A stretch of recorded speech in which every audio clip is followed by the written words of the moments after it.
Thank you to all of you who came tonight. We're recording for Authors Showcase that is seen on authorsbroadcast.com. We are also seen on Chicago Cable TV, and we are now also seen on Amazon Fire, which means that there are 18 million Amazon Fire devices available to see our broadcasts. So if you have an Amazon Fire device, be sure to select Authors Broadcast as one of the channels that you would like to have in your favorites. Our speaker today and our guest author is Connie Corcoran Wilson, who's a good friend of mine. We're both members of Midwest Writers Association, as well as probably every other writers association in the Chicago area, but that's where we mostly see each other. Connie is the author, is both a fiction and nonfiction author. She's the author of the Color of Evil series, which I had the good fortune to create a number of book trailers for. We did the Color of Evil, we did Red is for Rage, and we did Khaki Equals Killer. Which has got a really good review from Kirkus Indie Reviews, who never like anything. There you go. So, so Connie writes very disturbing books about teenagers because she had a very disturbing experience as a high school teacher with teenagers, and so it's given her a lot of insight into the psyche of the youngsters, right? I have a lot of material still in my files. Exactly. However, Connie is here tonight to talk to us about one of her nonfiction books, which is the Obama Odyssey, 2 volumes. And those books were inspired by the work that Connie did as a blogger for Yahoo.com, which at the time had a news division, and Connie was their news correspondent covering both of the past 2 Obama campaigns. And so she has told me time and time again that this is not necessarily a political talk or presentation that she's going to give tonight, but more about her experiences that she had on the campaign trail, both interesting as well as amusing. And we're going to hear a little bit about that, and she'll tell you more. So our speaker, guest speaker, and author today, Connie Corcoran Wilson. Thank you very much. Oh, thank you, my people.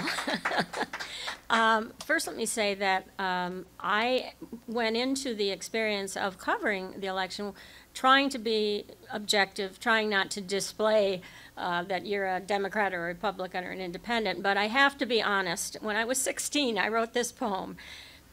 It was called Words. If fewer words were spoken, if fewer words were said, if deeds alone were the mark of a man, not the catch of an eloquent pledge, if fewer words were spoken, if fewer words were said, if for all the fake forensics, there were simple words instead, and a man stated just what he started to state without false fuss or further ado, if you weren't a politician, I'd probably listen to you. So that was my 16-year-old cynic's eye view of politicians. I gotta be honest. I had helped my father when he campaigned to be the Democratic County Treasurer of Buchanan County, Iowa, and I was about this high, and we would staple things on the telephone poles, and people would rip them down. And of course, Dad lost, and they came to him the next day because it was a heavily, heavily Republican area at that time, and apparently with Governor for Life Terry Branstad, it still is. But my dad was drafted to run as the Democrat, and he, I don't know, went along with it. He didn't even really live there. He was from Fairbanks, Iowa, and this was Independence, Iowa. But he lost, and they came to him the next day and said, "John, do you want the job? Your opponent died." So he got the job because the guy died before he could be sworn in. So, yeah, I guess I do. So he's now the Democratic County Treasurer of Buchanan County, Iowa. And he said to me, "Con, I'm about this high, keep it, don't ever get into politics. It's a dirty business." And for years and years and years, I followed that direction from my deceased father, may he rest in peace. But he served 4 terms as the Democratic County Treasurer of Buchanan County. He laid the cornerstone of the courthouse, and then he got out and started a bank and said that was enough of that foolishness. But I've always been not that interested in local politics and definitely not that interested in this year's crop of presidential politics. I had that view of kind of jaded, yeah, right, you're a politician when I was 16. So it hasn't changed. And when I went out without any, I'm going to help elect so-and-so. You know, I was just going to be writing about the people I heard. But I did feel that the people that were telling us about them were not telling us the truth. So I was bored. I was retired. I thought, well, I'm going to take my brownie camera. I'll go across the bridge, and I'll go hear Obama. I'll go hear Edwards. I'll go hear Hillary. And I think I heard them all, and pretty soon I became almost on a first-name basis with some of them. The Biden camp would call me up, say, get over to Doc Seng's house, we're having a rally. And I would go and talk to people like his 10-year-old granddaughter. I have a picture of myself in the corner with Finnegan, who was about 10 at the time. And I was, you know, she was bored and I was bored. I think they had moved to Iowa. There's a lovely picture of Finnegan, who is probably now 16 and gorgeous. And how do you like being in Iowa? It's pretty boring. And one little girl, I think she was the Todd camp, said, how will Santa find me if I'm living here? And that always struck me as funny. And I would always go for the fun parts. I didn't really want to, do the boring parts. So my favorite photo on page 2 of the book is the giant trout eating Fred Thompson's head, because I had to work so hard to get in just the right spot for that. And then I had a caption that says, horrified onlookers appear to feel that the trout is about to eat Fred Thompson's head. Perhaps the trout is a dissatisfied reverse mortgage user. So I amused myself as best I could. I mean, Fred gave me a nice whatever autograph, I don't know what he autographed it on it, which I immediately threw away, so who knows where that is. My favorite story that goes with this picture, which is someone you might recognize if you are at all politically inclined, myself and John Edwards. 3 people were in town on the same night. You had to be at the Putnam Museum, which is where John Edwards was. You had to be at a place called the River Center if you wanted to hear Obama, and you had to be at the art gallery for Hillary. So I thought, well, this is going to be challenging. So I just zoomed into each place. I had press passes, and I could get up front and all. Took pictures, and when I'm zooming into the Putnam to see John, I slipped on the ice and went completely under his bus. And 2 men had to come help pull me out from under the bus. I was fine, just nothing hurt but my pride. But I go in, and I'm, of course, always trying to get a picture of the candidate to prove I was there. I mean, I don't know whether Yahoo would have believed me if I talked to Joe Biden last night. Yeah, right. So I would always get a picture if I could. Somebody in the crowd would take it. Sorry about the photo credits, all those that took these. I have no idea who you were. And as I stood next to John Edwards, I said, act like you're having a good time. Little did I know any of the subsequent revelations that were going to be taking place, and that he was having a good time, nor did I know that he would fall under his own bus very shortly thereafter. There's me and Christopher Dodd, what's a good one. And, of course, I think we might recognize our current vice president. Lovely family, very nice to me. And it was one of the few times when you could actually walk up to these people and shake their hands and say, hi, I'm so-and-so from, you've seen them on television. It's really true that it is the single thing in the political process that Biden kept saying, if it weren't for you, and he mentions New Hampshire and the other primary and caucus states, you are the sole thing standing between the money men and really, letting the people decide. And so I kept going to these things. I had what I called the tripod count. You count these television tripods like we're seeing in the room tonight. And if they had a lot of them, that was a good sign. And if they didn't have very many, not such a good sign. And I would show up and count them and keep track of what was the fervor in the room. Also, how many young people are in the room. This is usually a very good sign of how many free workers they can pull into the field to bring them to the caucuses. And yes, I did go to the caucuses, and I was not an Iowa voter. So my story about the Iowa caucuses is about how my roommate had to threaten physical violence to keep the door open, because I had pulled into the, whatever the name of the junior high was, dropped her off, and then I had to park 2 miles away in a snow blizzard in Des Moines. And they weren't going to let me in, and they said to her, well, you can't vote, all the ballots are all gone. I guess they thought she was voting in the Republican side, because the Republicans do have ballots, and it's just complete unorchestrated chaos if you're part of the other side. So I was writing for my blog and for a blog called Associated Content, and somewhere along in there, Yahoo bought them out, and the next thing I know, a young man called Tim Skilling, who is my editor, called me up and he said, we can get you in to the Democratic National Convention and the Republican National Convention. Would you be interested in coming?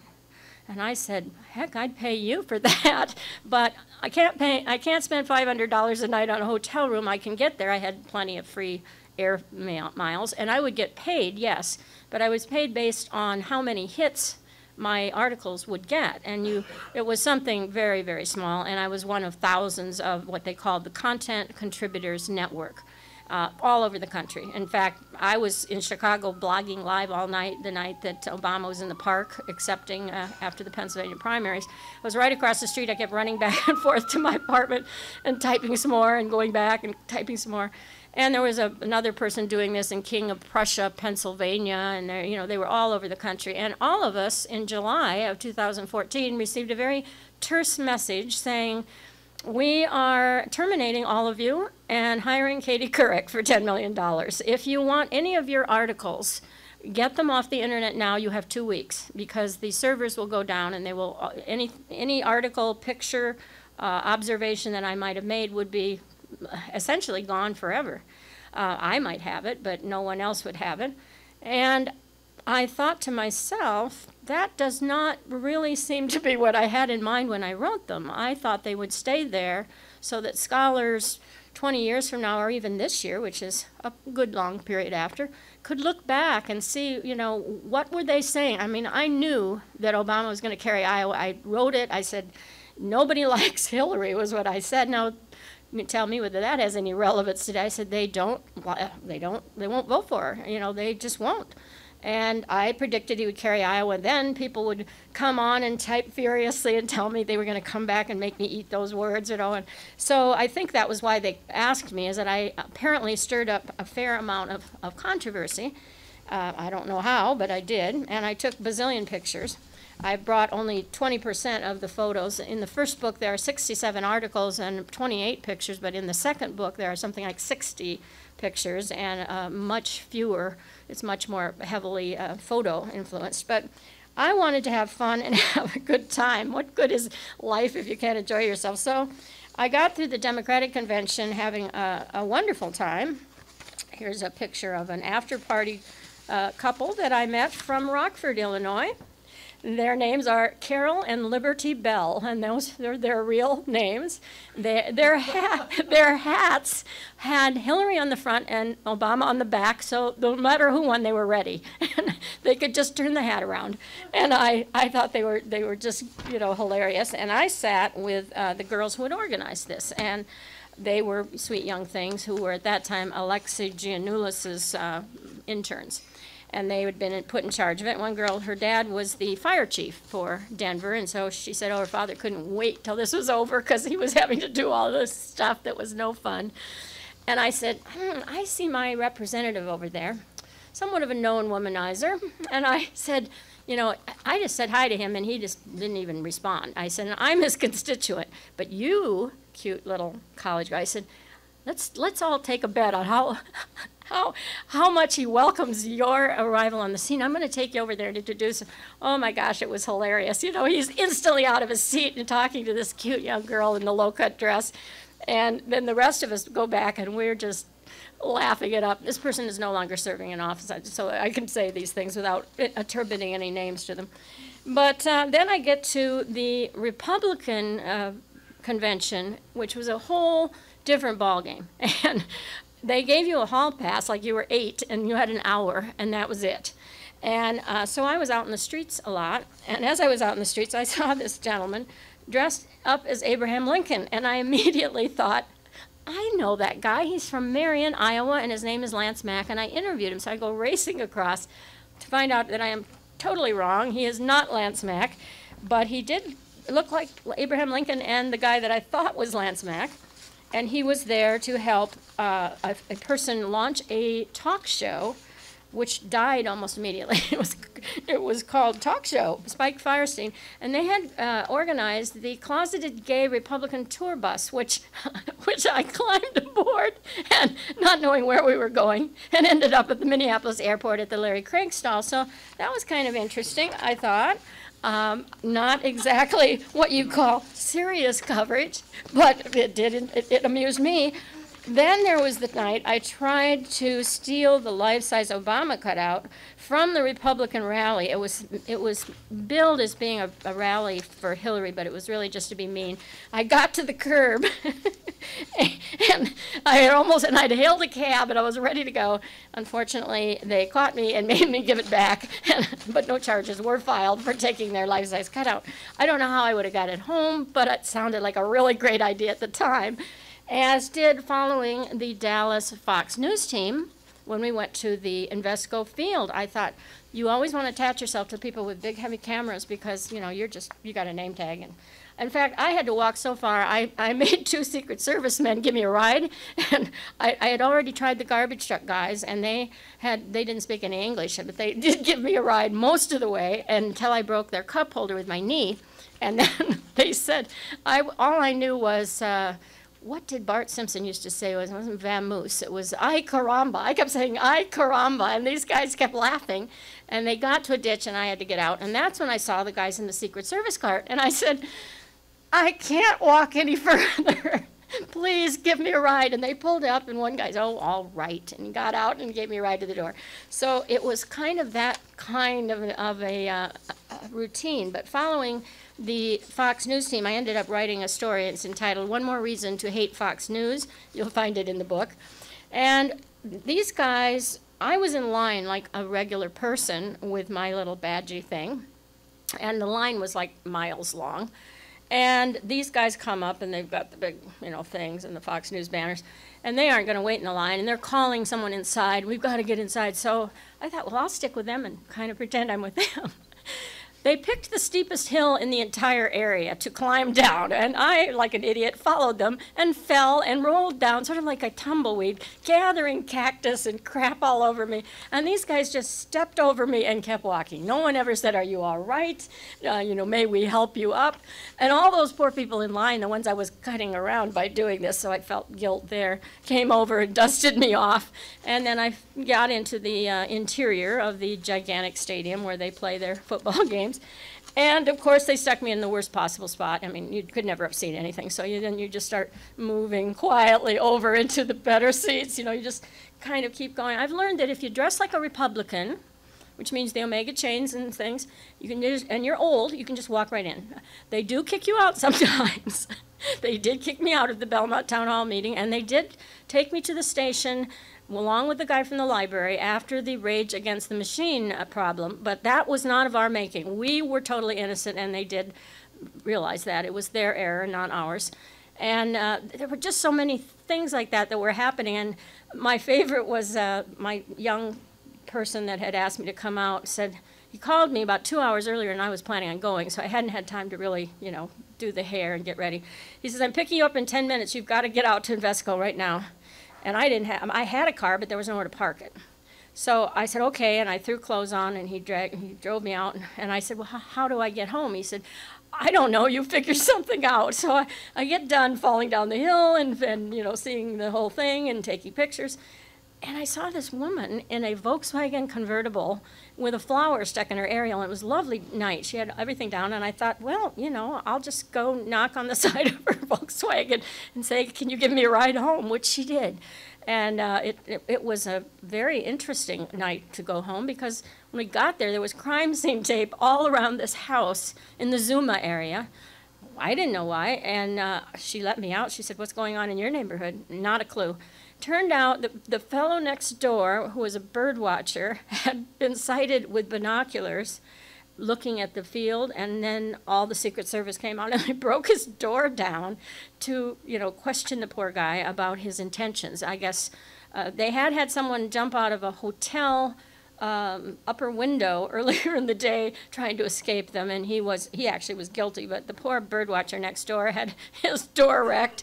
And meanwhile, I was kind of just standing out there watching and thinking, holy mackerel, what's going on? And because we didn't find out till like the day after what was really going on. But I was sleeping with on an air mattress. There were 20 bloggers or so just everywhere. And they had an extra room for me, but no furniture and no closet. I did have a window. I had no chair, but I did have a window. I actually put a picture of this in the book because it was such luxurious accommodations, as you could imagine.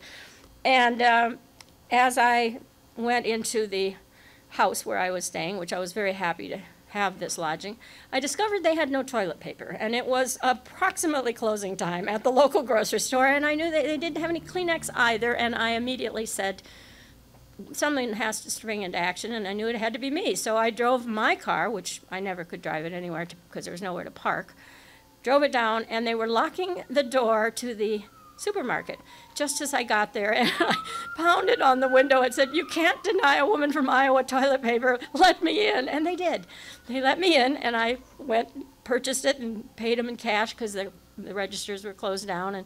And there were so many fun and funny things that went on, and they went on not just at the two conventions. The Ron Paul Rally for the Republic was a hoot and a half. I wasn't going to go to the Ron Paul Rally for the Republic, but my blog guy, Phil, who had to always help unscramble my picture problems, said he was a libertarian, and he said, if you don't go to the Ron Paul Rally for the Republic, I won't help you with your blog and your picture problem. Okay, Phil, I'll go. Where is it? It's in Minneapolis at the Target Center. Now, meanwhile, in St. Paul, where the real Republican convention was being held at a different place, they were just across town charging $17 to get in. And they had Ron Paul, of course, looking really old, and behind him stood his aide glued to his cell phone. He's standing right behind him reading his cell phone. Not exactly flattering for Ron, who was ranting about return to the gold standard and legalizing hemp, as I recall. I'm surrounded by Germans. I have no idea why. They were very heavily accented German-speaking people, and they were very libertarian, and they kept trying to explain it to me because I had no clue what this involved. And on stage we have Ron Paul, of course. We have Barry Goldwater Jr., who looked exactly like his father. I mean, it was eerie, and all I could think of was, in your heart, you know he's right, far right. that was the thing I remembered from the Barry Goldwater days. Although I think Hillary was a Goldwater gal at one point in her life, so let's not forget that. And they also had Jesse Ventura, with, hair to here, and my governor can beat up your governor, that Jesse Ventura, talking about how he was going to run for president. And the fourth person was Tucker Carlson in a bow tie, looking just like he did on television at the time. It was definitely the most surreal gathering of human beings. And all around me, when I would look up, people would come up to me wearing real badges from the real Republican convention, which is going on across town in St. Paul. So finally I said, why are you guys here? Aren't you supposed to be voting over there? And their answer was, well, this is where the real action is. And I now have realized, with the benefit of all these years, this was the Tea Party. This was the beginning of the Tea Party. These were the Tea Party people, most of them. The ones you see and that, carrying signs and banners, were definitely gathering even then, and they were at the Ron Paul Rally for the Republic, and so was I. Apparently, only because of Phil, and I enjoyed it. It was great. And then I decided it would be fun to see what Rudy was doing. Remember Rudy's campaign in 2008? He went to Florida and never left. And so I thought, I wonder what he's doing while he's down there. Is he just on the beach or, So I decided we would go to Florida and we would find out, how else do you know? You have to go out there, people. You can't take their word for it on Fox. So we go to Florida, and I find out where Rudy is going to give his New Smyrna Beach speech. And he comes out of his little bus, and he's short, so he puts a thing a little box down, and he hands out autographed baseballs. That's it. He said a few remarks, but it was so strange, and never left the state. Obviously did not do well. I can't imagine why. Did not leave the state at all. And Then I went to Nashville to the Belmont Town Hall meeting. There was a reason to go there, obviously, with the town hall meeting, but my daughter was in school there at the time. So I said, well, let's go down and see Stacy, and I'll see if I can get into the Belmont Town Hall meeting. Well, the answer is you can get in, but then they will throw you out if you are not wearing the appropriate badge. You just sweep in and take a seat, and then they come and say, hey, lady, do you have your pass? Because it was a really small, kind of like a church speaker thing. So I have shared with you some of my humorous stories, and I want to read for your edification and amusement, since we only have a few moments left to share, friends. My alternative titles for the Sarah Palin documentary, which the Chicago Tribune actually deserves credit for about 5 of these, and then I took off on it. She had an entire documentary made and premiered it in Pella, Iowa, because that is the place that you want to premiere your documentary. And I began thinking of alternative titles of my own, and here they are. Instead of Unbreakable, how about Mooseferatu? To Kill and Field Dress a Mockingbird. Children of a Lesser Todd. The Devil Wears Mucklucks. Citizen Vane. Blazing Prattle. I always liked that one. Honey, I Exploited the Kids. No Country for Newspaper Reading Sissies. Close Encounters of the Third-Rate Kind. Nightmare on Elk Street. The Dumb Luck Club. All About Sarah. Forgetting Sarah Palin. Children of the Corn Meet Children of the Candidate. I Can See Russia from My Seat Ringside at Dancing with the Stars. South from Alaska. Desperately Seeking Syntax. From Within Sight of Russia with Love. The Todd Also Rises. Birthers of a Nation. Must Hate Wolves. Oh, here's my favorite. Driving Miss Dizzy. Death Panel Becomes Her. Gone is the Wind. The Shawshank Refudiation. Do you remember when she created a whole new word, refudiation, that wasn't in the dictionary? And Fear and Loathing in Des Moines. And at the bottom I said, please direct all complaints and criticism to the Chicago Tribune, because they had started this list. So I thank you for joining me briefly for some of the highlights or lowlights, depending on your point of view, of my misguided 24 months I spent doing this. I mean, it took a long time to get through the caucuses and travel to Florida and go to Nashville and hit both of them. And it was a lot of fun, and the book is a lot of fun. So I hope if you do read it, whether it's a purchase or something you get from the library, that you will consider reviewing it on Amazon, which is Obama's Odyssey, Volumes 1 and 2, divided, as you have been told earlier, up to when they select their candidates, actual campaign. Lots of pictures in this one, more reading in this one. Thank you very much. Great. Thanks, Was Connie. that okay? Did that sound? You did a great job. And I'll just wind it up by saying, first of all, as Connie mentioned, you can get Obama's Odyssey at Amazon.com and also at your website, ConnieCWilson.com, or just look at authorsbroadcast.com and you can find information there. So thanks to everyone who came tonight. Thanks to all of you out in TV land who are watching via the live stream, and to everyone else who will be watching on the videotaped Authors Showcase episode. So thanks again, everybody.